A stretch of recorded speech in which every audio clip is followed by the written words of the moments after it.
Hey, what's going on? Thank you so much for tuning in here at the Nori Athletics Lifestyle Podcast, where we talk about fitness lifestyle, health, current events, and anything else we find fun. We are your hosts, Novette Chua and Michelle Petrovich. And in this episode number 7, we are going to talk about the truth about getting washboard abs if you're coming from not working out to all of a sudden wanting this goal. All right, we're going to go and talk about the process of going there and how building a solid foundation is truly, truly important. Okay, enjoy.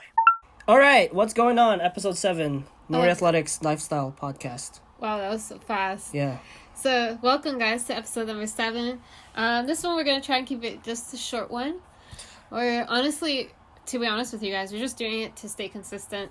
Yeah. We want to make sure that we're on top of this and we're constantly doing it. And like we always talk about habits come from consistency and doing things over and over again.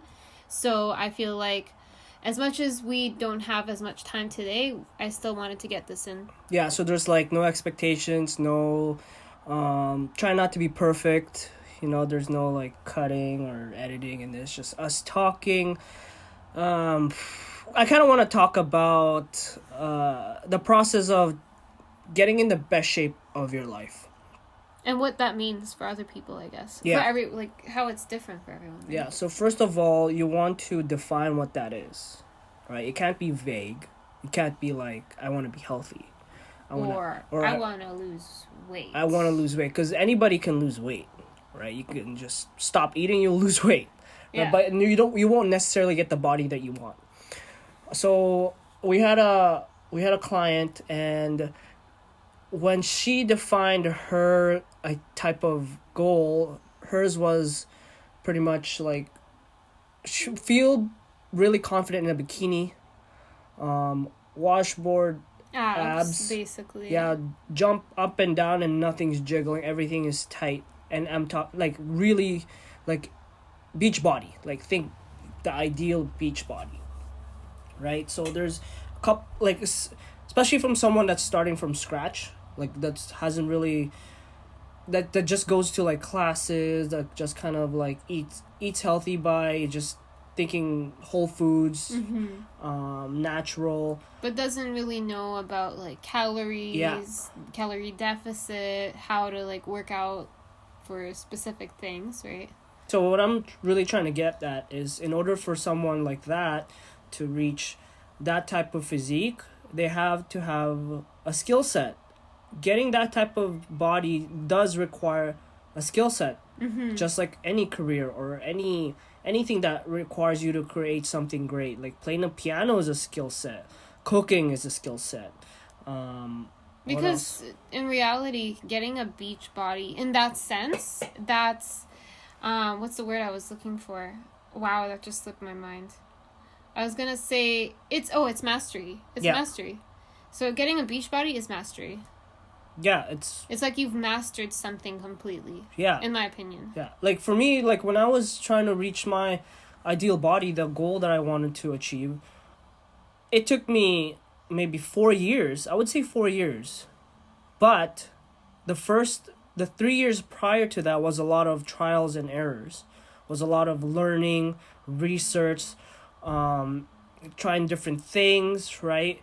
And that was the only reason why it took me 4 years. But and also I was doing everything on my own. I was doing my own research, and I didn't hire any coach or any personal trainer. I just asked people. I asked around. I worked out with the people that I wanted to look like, and after that learning process of the first 3 years, that 1 year, that 4th year, that's when I really got the body that I wanted. Yeah, I think it's the same thing for me too. It was also roughly 3 years as well, but also because I didn't have a coach, I was doing things myself. I had one friend that was kind of knowledgeable in the subject, and that friend helped me through like figuring out how to do workouts at first, and then you meet other people and they introduce you to more stuff.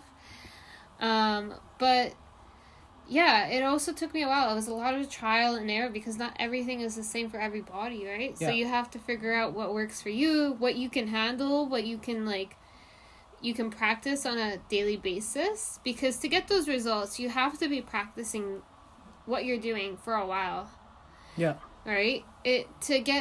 Once you know what you need to do, I would say that it takes at least like 6 months to get that optimal body shape that you want. If it's in terms of like leaning out and building some muscle mass. If you have a lot of muscle mass to build, that could take long. Yeah. That could take long. But if you are on top of your nutrition, you're on your rest, your recovery, your sleep, even managing your stress, because that's like super important. I think that building muscle can take like up to like 2-3 years, depending on how much muscle mass you are looking to build, right? Exactly. But if you're let's just say like someone that's just, they already have the muscle underneath and they just want to lean out and they're fine with leaning out, then here's the skill set I think that this person needs to acquire. So first off, I want to start with training. They have to know the exercises, and not just like just doing the exercise, but actually knowing which muscles to use, what muscle group you should train on which days, when to have your rest days, how to target those muscle groups, what exercises target those proper muscle groups. form, mobility, stretching, all these things go into training. So training is not just working out, right? It's not recovery, like getting your that's protein another thing intake, too. sleep. Recovery, protein intake, which we'll talk about in nutrition. So with training, you need proper form, the right exercises. So let's say someone wants to build a nice butt, they have to know how to do, I would say glute bridges, hip thrusters, squats, deadlifts, things like that. Learning that specific exercises. So that's for training, right? Now for nutrition, in order for someone to lose weight and to get really, really lean, they have to be on a calorie deficit. And not just on a calorie deficit, but they have to have the proper macro ratio, the proper amounts of fats, carbs, and proteins. So they have to follow that. Also, on top of that, being on a diet, being on like a calorie deficit is hard. So you also have to figure out how to make your meals have more volume. When to eat your meals before training, even after training, what to eat in the morning, how much water you should be drinking. Because all those affect your performance in the gym, and the performance in the gym, whether it's that 1 hour or 2 hours that you spend in the gym, is super important. That's like your most important part of the day, basically, because that's how you're shaping your body. So the way you plan your food has to be planned in a way where you're going to come into the gym with full energy. Exactly, right? So you have to properly fuel your body, and not just like, you're not just trying to eat the food, right? You're training here, you're trying to achieve something great, like, so you have to be a little bit extreme in that sense. But also you I always do that. And he makes fun of me when I do it. whatever But I would say that another thing with nutrition is like you have to know how to also progress your nutrition in terms of like increasing your deficit when you need to, knowing what like carb cycling is, even in terms of like when your calories are already low. I was gonna mention that at the end, but it was what was it, not cheat days, it was what was it when you double your calories?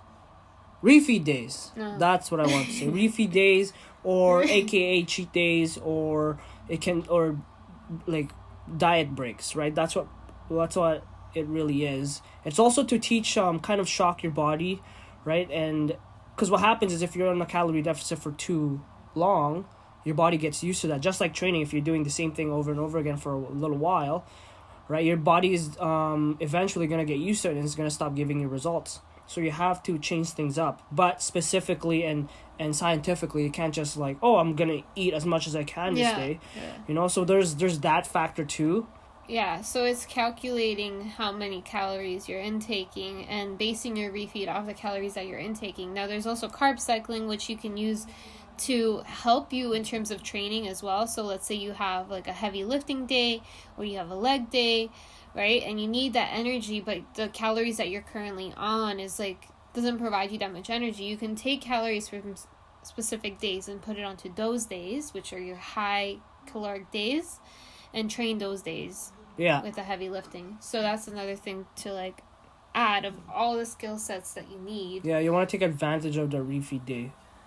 Yeah. So that's for nutrition. Is there anything else we're missing? I think one thing that you miss in training is just like you constantly have to be also progressing your workouts. You have to be like, you have to know how to progress your workouts, whether it's like lifting heavier or lifting more volume in some shape or form.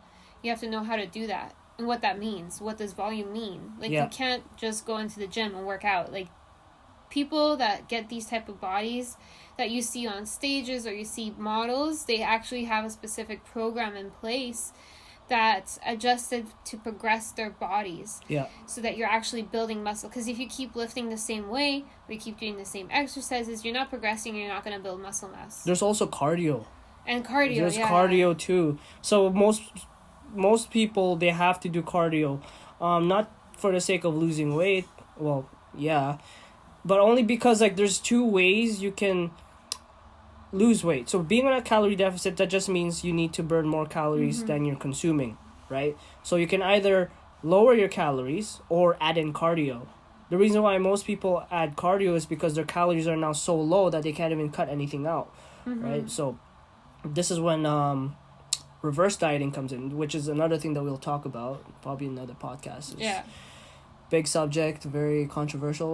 Not really at this time, kinda. Before it was very controversial. There was this whole bro science and like if it fits your macros like battle going on.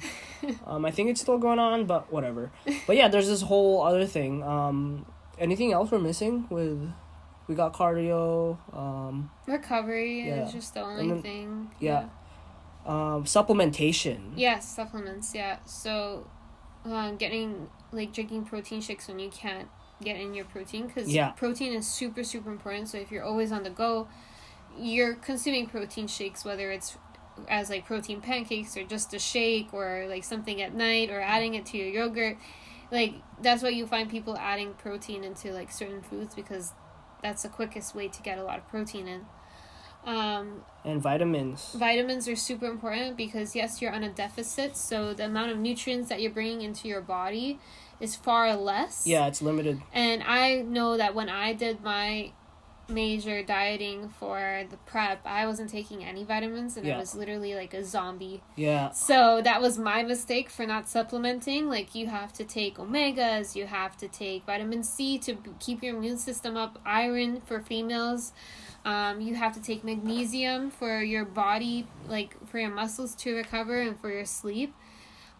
And lastly, I think next to all the supplements that you have to take, sleep is super important. And that's something that if you really want to lose that belly fat, managing your stress and your sleep is very important, because that's where your fat stores when you lack sleep or when you're really stressed. Yeah. So if you want like washboard abs, that's something that definitely has to be managed.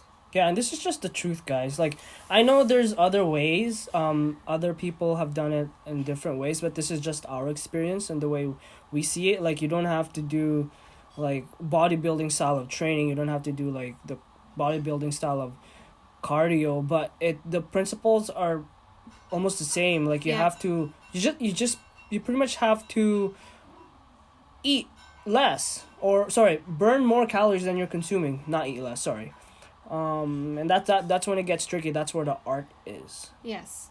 And so now you can see, guys, why we don't necessarily talk about this too often, why we don't promote this style of like training and eating and everything, because in reality, when you guys heard all this, how many of you think that this is actually like something that you can do for the rest of your life? Yeah.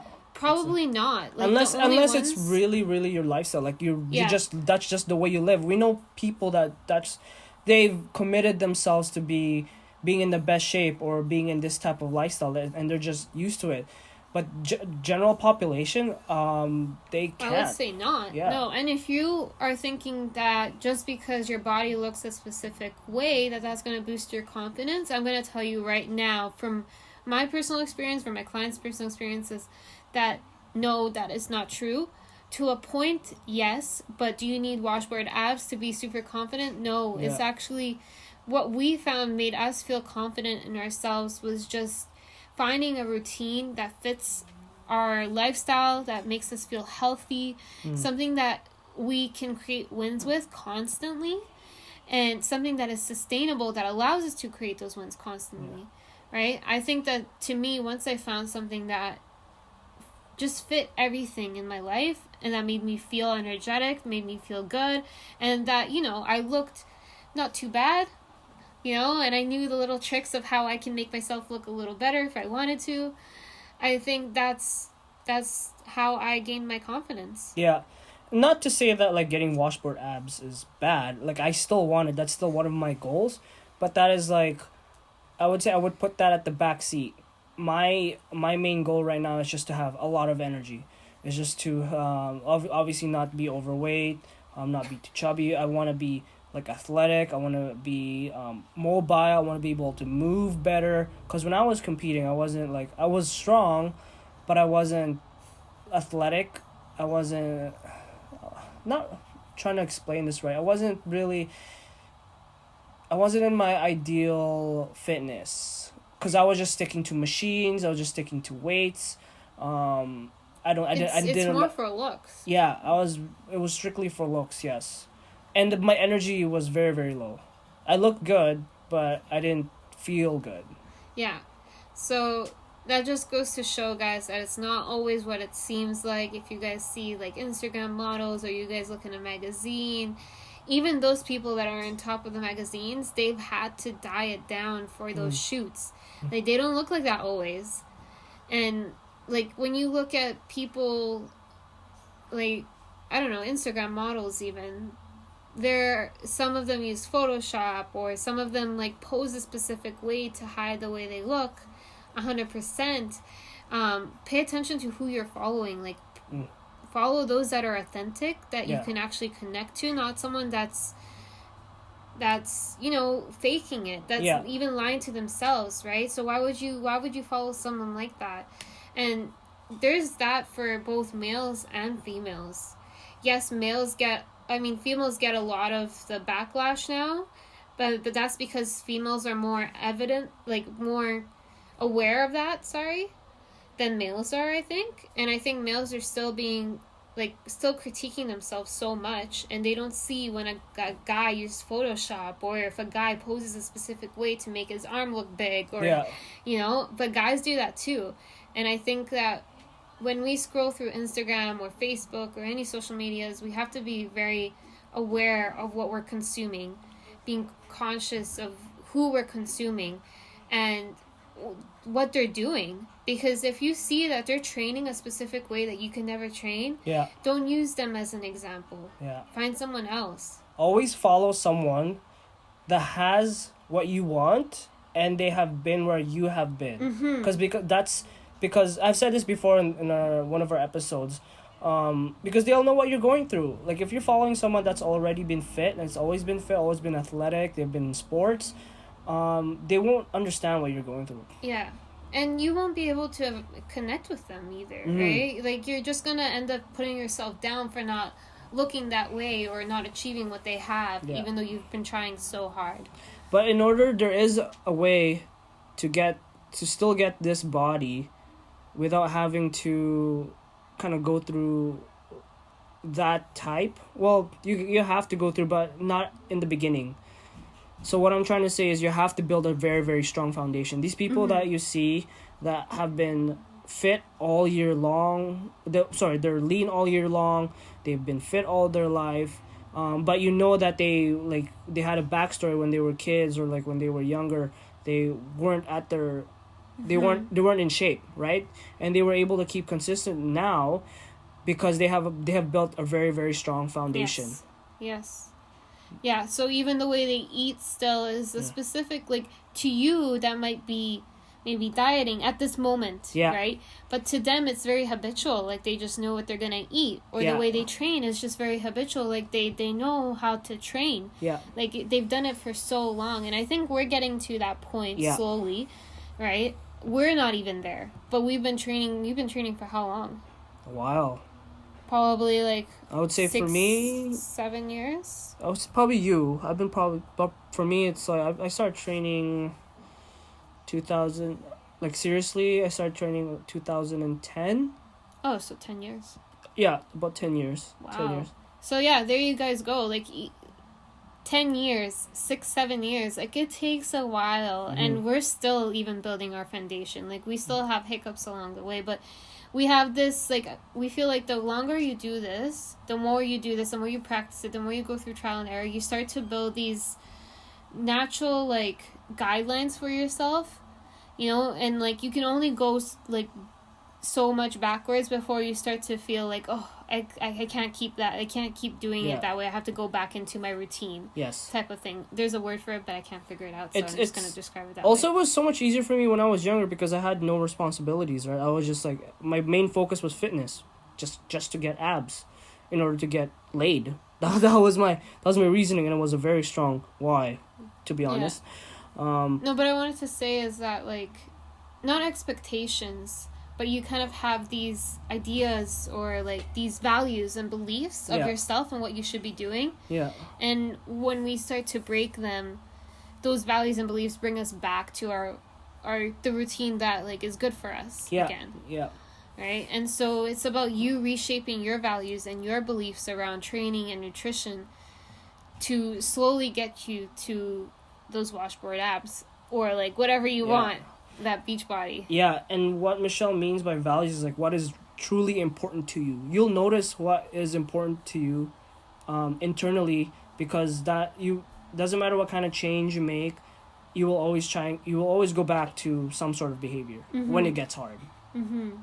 So yeah, that is what you guys need to do to get the body of your dreams. It's a lot of work. So if you are struggling even with step 1, don't be hard on yourself. Realize that it's step by step. Like, you can't get there in one day. Build a foundation, like Novette said. And even building a foundation takes time. Like, we just shared our story. It took us time. Yeah. So, don't be too hard on yourself. Realize you're going to make mistakes and take it one step at a time. Make little changes here and there so that you can actually adjust to them. Don't have these huge expectations of if you've never lifted in your life that you suddenly want washboard abs. Yeah. Right?